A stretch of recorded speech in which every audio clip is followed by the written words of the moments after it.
자, 시장이 10월 27일 1시를 지나가고 있습니다. 2시가 거의 다 돼가는데, 오늘 사실 시장 안 좋죠. 시장도 꽤 안 좋고, 많은 이 섹터에 있는 종목군들이 크게 좀 밀리고 있습니다. 전체적으로 거래량 거 거래되게 많이 들어있기 때문에 굉장히 지지부진한 모습 보여주고 있죠. 이 두산중공업, 현대건설이 눈독 들이는 게 있는데, 바로 쿠웨이트의 도하 담수함 플랜트 수주 전역을 합니다. 이 수주가 잘 되면 상당히 좋은데, 이 더 그루의 홍성환 기자님의 출처입니다. 사업비가 총 4,700억, 이 지난달 입찰 초대장을 발송했고 내달 마감할 수 있다라는데 이 마감일은 상황에 따라서 밀릴 수 있다고도 합니다. 이 두산중공업하고 현대건설은 이미 이 심사를 통과해서 이제 입찰 초대장을 받았는데 이 두산중공업, 현대건설을 비롯해서 스페인의 테크니카 코레우니다스, 아랍에미리트, 인도, 이집트, 중국 등 요렇게 조금 이제 이 각국의 큰 이 건설 회사들이 같이 참여하고 입찰 초대장을 받은 걸로 알려져 있죠. 물론 여기서 이제 두산중공업과 현대건설이 이 수주를 따내면 조금 더 좋아지겠죠. 이 쿠웨이트 도하 2단계 초대형 햄수 담수화 플랜트 수주전이라고 합니다. 이 두산중공업 같은 경우에 지난 2016년에 도하 1단계 담수화 플랜트 사업을 수주했고 공사를 수행한 바 있는 이력이 있다고 하죠. 2017년 사우디 슈아이바, 2018년 오만의 샤르키아 등 담수화 플랜트를 연이어 수주했고 현대건설은 수처리 사업을 미래 성장 동력으로 삼고 더 적극적인 행보를 보이고 있다고 합니다. 이 쿠웨이트 자체가 전 세계적으로 극심한 물 부족에 시달린 국가라고 그래요. 그래서 이런 큰 사업들을 많이 하는데 여기에 이 입찰서를 내서 두산중공업하고 현대건설이 좀 잘 됐으면 하는 이런 바람도 있습니다. 또한 두산중공업이 이 베트남 붕항 이 화력발전소 착공에 돌입했다는 기사가 있습니다. 이 남주환 기자님의 글로벌 비즈의 출처고요. 원자력 발전, 화력 발전 등 각종 플란트 기자재를 제조 공급하는 두산중공업이 베트남 붕항토 화력 발전소 착공에 돌입한다는 기사가 있습니다. 자, 로이터 통신 등 외신에 따르면 베트남 정부가 부족한 전력 공급을 충당하기 위해 오는 12월 이 베트남의 이 화력 발전소 건설에 돌입할 계획이고 이번 공사에는 두산중공업, 삼성물산 등이 참여할 것이라고 이렇게 보도를 했습니다. 이 두산중공업이 참여한 이 프로젝트가 사실상 마지막 화력발전소라는 전망도 사실 나오고 있는데 사실 이 화력발전소가 어디까지 갈지 몰라도 지금 탄소 중립으로 가면서 전 세계적으로 많이 줄이고 있는 그런 입장이기도 하죠. 자, 앞으로 추가로 더 출자할 수 있는 예측도 되긴 하는데 조금은 시간이 지나보고 정확하게 회사의 공시 이런 거를 통해서 밝히는 게 중요할 것 같습니다.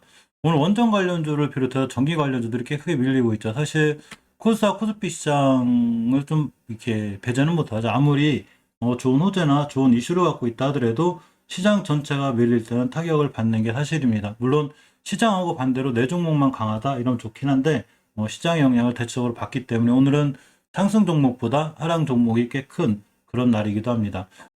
자, 두산중공업의 이제 차트, 재료도 중요하지만 항상 우리가 기술적 분석을 절대 무시할 수 없기 때문에 꼭 같이 봐주는 게 중요합니다. 특히 두산중공업의 가장 큰 리스크는 역시나 이 공매도죠. 어떻게 공매도를 많이 하는지 저도 참 그렇습니다. 두산중공업 공매도 상황을 보면 이렇게 10월 25일 날 3%대, 10월 26일 날도 4%대 그러고 이 10월 10일 같은 거 12%대 가까이 나와 있기 때문에 공매도가 줄질 않아요. 5%, 6%, 4%대 꾸준히 유지하고 있고 이 공매도가 이렇게 나오는 데도 있어서 두산중공업이 크게 밀리지 않는 가장 큰 이유 중에 하나는 역시나 기관들이 많이 방어를 해주고 있다는 얘기죠. 오늘은 이 두산중공업에 이 매도세가 좀 잡히고 있습니다. 외국인이 30만 주, 어제 60만 주, 25일 날 크게 올라갈 때 크게 매수해 주었다가 이렇게 많이 매수했다 이틀 매도가 보이긴 하는데 연기금이 일단은 굉장히 많은 물량을 매수하고 있기 때문에 다행히 주가가 크게 밀리지 않고 공매도에 있어서도 크게 타격이 없는 아직 그런 상황입니다. 이번 달 한 달을 보면 자주 봐드리는데 매일 체크해보면 좋으니까 이렇게 연기금이 굉장히 많이 사모았죠. 거의 한 230만 주 가까이 이렇게 사모았습니다. 사모펀드 사모았고 유일하게 이제 외국인들과 개인들이 크게 매도했는데 특히 개인들의 매도세 반등해주면서 개인들 물량이 많이 빠져나가지 않나 자 이렇게 생각해보고 기술적으로 보면 두산중공업은 가장 어려운 자리를 지나고 있죠.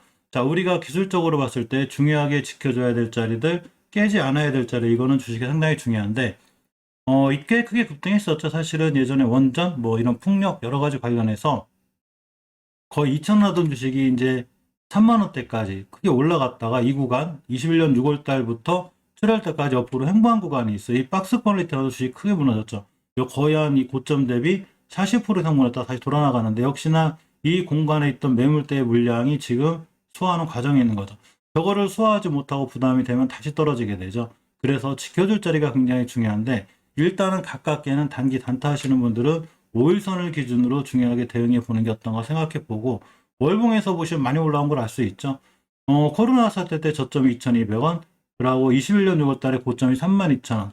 거의 한 15배 정도의 상승률이 있었기 때문에 당연히 조정이 들어왔는데 조정이 들어왔다 올라갈 때 추세를 회복해주는 난 장기적으로 이제 추세가 회복될 거야 하는 5개월선 22,500원대를 잘 돌파해주고 나가고 있습니다. 꽤 중요한 의미가 있는 자리가 되죠. 주봉에서 보시면 이 산처럼 생긴 볼록한 부분이 가장 크니까 매물대가 될 거라고 그랬는데 역시 여기 돌파했다가 이 공간에서 있죠. 이 얘기는 뭔 얘기냐면 오늘 종가를 포함해서 목요일, 금요일 다 끝났을 때 이후에서 다시 돌아 나가줘야 중요하게 좋은 상황을 맞이할 수 있는 이런 결과가 나올 수 있습니다. 물론 저기를 돌파한지 안 돌파할지 모르지만 종가를 확인해 보면 저 자리를 돌파하고 지지하고 나가는지 우리가 알 수 있는 그런 상황도 됩니다. 이 공매도가 어디까지 나올지 모르지만 공매도 세력들이 조금 잠잠해져야 주가가 크게 상승할 수 있는데 언제까지나 이 공매도에 대한 위험성과 리스크가 있는 자 두산중공업이죠. 하지만 이번 주가 꽤 중요해서 이번 주에 이 변곡점을 뚫어놓으면 크게 상승하고 깨지면 다시 5주선과 20주선까지 1, 2주 정도 조정받을 수 있으니까 요거에 대한 생각은 하고 두산중공업을 임해야 되지 않나 이렇게 한번 생각해 봅니다. 두산중공업과 같이 잘 움직이는 한전 KPS, 한전기술, 우리기술 같은 종목들도 전부 다 보시면 한전 KPS 같은 경우도 두산중공업과 똑같이 이렇게 21년도 6월 달에 중요한 변곡점, 산처럼 생긴 여기 매물대가 되죠. 이 자리를 맞고 지금 약간 떨어지고 있죠. 여기를 또 맞고 떨어지면 제가 5주선까지 밀릴 수 있다 그랬는데 5선을 지키고 다시 돌아나갈 때가 중요하고 월봉에서 보면 엄청난 높은 위치가 아니죠. 이렇게 막 높은 위치에 있는 게 아니기 때문에 추가로 밀려도 다시 매수해 놓으면 중장기적으로는 조금 가능성이 좋은 그런 친구가 한전 KPS가 아닌가 생각해보고 만약에 맥시멈으로 많이 밀리면 월봉에서 20개월선인 33,000원대까지 밀릴 수 있는 거 이 점을 좀 조심해야 될 것 같습니다. 자, 한전산업은 이 두산중공업이나 한전 KP와 상황이 틀리게 사상 최고가를 찍고 하고 있죠.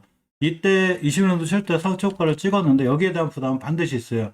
이거 맞고 다음 달부터 떨어지게 되면 정고점을 두 번 맞고 떨어지는 거니까 크게 무너질 수 있기 때문에 꼭 조심해서 대응해야 되죠. 월봉에서 낮을 때 있을 때는 우리가 분할 매수를 통해서 다 극복할 수 있지만 월봉에서 위치가 높거나 정고점을 두 번 맞고 긴 꼬리를 달거나 이런 캔들이 생기게 되면 하나의 위험 신호가 되기도 합니다. 자, 한전기술도 마찬가지로 월봉에서 잘 올라가고 있는데 일단 차트를 크게 놓고 보면 한전 이 산업만큼 예전 고점대까지 가진 않았어요. 그렇지만 역시나 이 공간에 있는 강력한 매물대 공간을 지나가고 있습니다. 주봉에서 보시면 대응할 때 일단 이 지금 그 두산중공업이나 이 한전 KPS 같은 요 공간을 지나가고 있는 거예요. 그래서 이 공간을 깨지 않는 선상에서 올라가게 돼서 많이 올라왔죠. 따라서 이 친구는 지금 들어가기에는 상당히 부담이 되는데 꼭 만약에 들어가서 대응한다면 5일선 기준으로 매수 매도를 진행해 보는 게 어떤가 이렇게 한번 설명드려 봅니다. 자, 우리기술 같은 경우도 보시게 되면 제가 어제 5개월선을 돌파해 주라고 했죠. 5개월선의 가격이 2,260원대이기 때문에 2,260원대를 이탈하지 않는 선상에 대응하는 게 맞고 2,260원대를 깨게 되면 추세는 무너질 수 있죠. 주봉에서 목요일, 금요일, 내일하고 내일 모레상 21선 이에만 올려면 돌아나갈 수 있는데 20주선 못 돌파하면 다시 밀렸다 돌아나갈 수 있는 이런 상황이 생기기도 합니다. 주식은 우리가 미래에서 오지 않는 이상 어떻게 될 건지 미리 알 수 없기 때문에 각자의 이 투자 방법에 맞는 대응 또 회사의 펜터메타를 믿는다면 꾸준히 모아가는 이런 전력이 좋아 보이죠. 가끔씩 같이 보는 종목 중에 하나 바로 보성파워텍인데 월봉에서 역시 이 친구도 5개월선 잘 돌파해줘 나오고 있죠. 5개월선의 가격이 4,460원이에요. 지금 4,580원이기 때문에 그 위에 있죠. 따라서 목요일, 금요일 이번 달 종가상 이 위에만 있을 수 있다면 추세를 잘 타서 올라갈 수 있는 그런 상황이 되기도 합니다.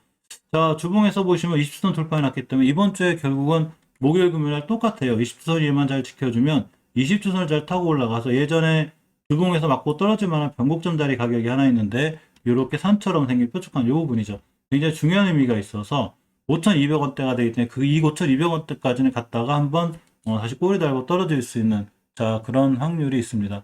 전기주들도 좀 지지부진한데 전기주들 중에는 세명전기, 광명전기, 재룡전기가 좀 많이 밀리고 있다 하더라도 일단 월봉에서 위치가 높지 않죠. 뭐 이렇게 높은 데서 물린 게 아니기 때문에 충분히 낮은 데서 공략해서 약간 중장기로 들어가도 대룡전기나 광명전기, 세명전기 같은 종목들은 조금 좋게 수익권에 나올 수 있지 않나 겸허 설명드려 봅니다.